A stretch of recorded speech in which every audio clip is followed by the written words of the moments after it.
बड़ी खबर दाहोद से सामने आई है, जहां फर्जी दफ्तर के बाद जमीन के फर्जी ऑर्डर का खुलासा हुआ। बता दें, भूमाफियाओं द्वारा जमीन की एनए की फर्जी डिग्री बनाई गई, जमीन की प्लांटिंग कर उसे बेच दिया गया। प्रांतीय पदाधिकारियों और डीडीओ कार्यालय की ओर से पुलिस में शिकायत दर्ज कराई गई। वहीं पुलिस ने शहशव पारिक, जकारिया और हारून नाम के 3 लोगों को गिरफ्तार किया है। दाहोद ए डिवीजन और बी डिवीजन पुलिस स्टेशन 2 अलग अलग शिकायतें।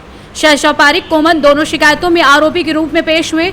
पुलिस जांच में और भी नाम आने की संभावना है। ઘટનાની હકીકત એ પ્રકારની છે કે ટોટલ 2 ગુનાઓ દાખલ થયા છે, એક બી ડિવિઝન પોલીસ સ્ટેશનમાં અને એ ડિવિઝન પોલીસ સ્ટેશનમાં।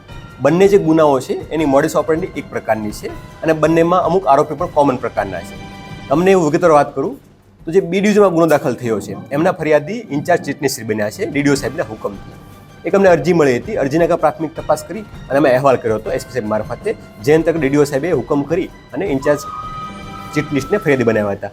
બનાવ હકીકત એ પ્રકારની છે કે એક જમીન આવેલી છે દાહોદમાં, જેના રેવન્યુ સર્વે નંબર છે 303, 305, 306।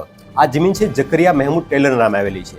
આ જમીનના ખોટા હુકમો થયા એનએના, અને એ ખોટા એનએના હુકમો થયા, એ એનએના ખોટા હુકમોને નોંધણી કચેરીમાં સાચા તરીકે રજૂ કરી એમની એન્ટ્રીઓ પડાવી અને ત્યારબાદ એ પ્લોટિંગ કરી અને પ્લોટ વેચવાના ચાલુ કર્યા।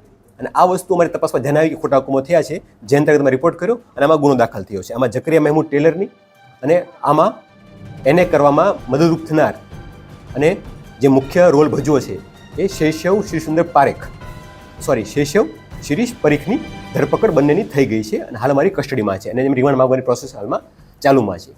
આ સિવાય અન્ય ગુનો દાખલ થયો છે એ ડિવિઝન પોલીસ સ્ટેશનમાં, જેમાં ફરિયાદી તરીકે દાહોદના પ્રાંત અધિકારી શ્રી રાજપૂત મેડમ બન્યા છે, જેમાં પણ એક સર્વે નંબર છે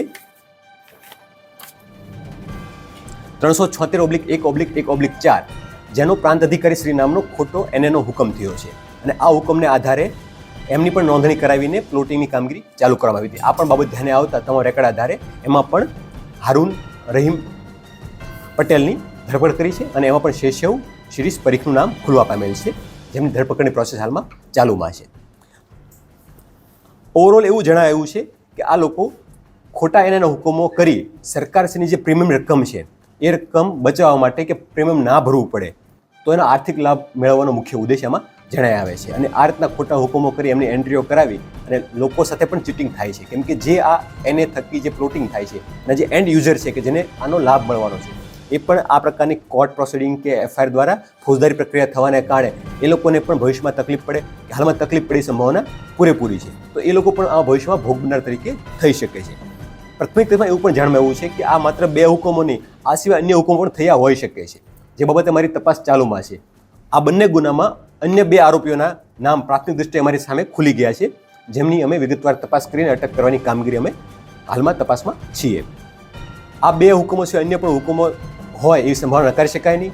એ માટે હું આપ મીડિયાના માધ્યમથી લોકોને પણ જણાવવા માગું છું કે આપના પણ ધ્યાનમાં આવા કોઈ પ્રકારના બાબતો આવેલી હોય તો અત્રેની કચેરીએ અથવા કલેક્ટરશ્રીની કચેરીએ અથવા ડીડીઓશ્રીની કચેરીએ આ બાબતે જાણ કરે તો એના ઉપર કાયદેસરની તપાસ કરી કાયદેસરની કાર્યવાહી હાથ ધરી શકાય। સર, આ પ્રીમિયમ ચોરી કાંડમાં કેટલા લોકો સંડોવાયેલા છે?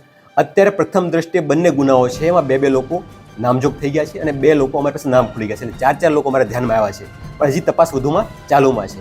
આમાં આગળ ઘણા લોકો ખુલી શકે છે। સર, આ જમીન સિવાય અન્ય કોઈ જમીનોમાં પણ ભેદ ઉકેલાયો છે? હાલમાં 2 જમીન પૂરતો મેટર ધ્યાનમાં આવી છે અમારા, આગળ તપાસ ચાલુમાં છે।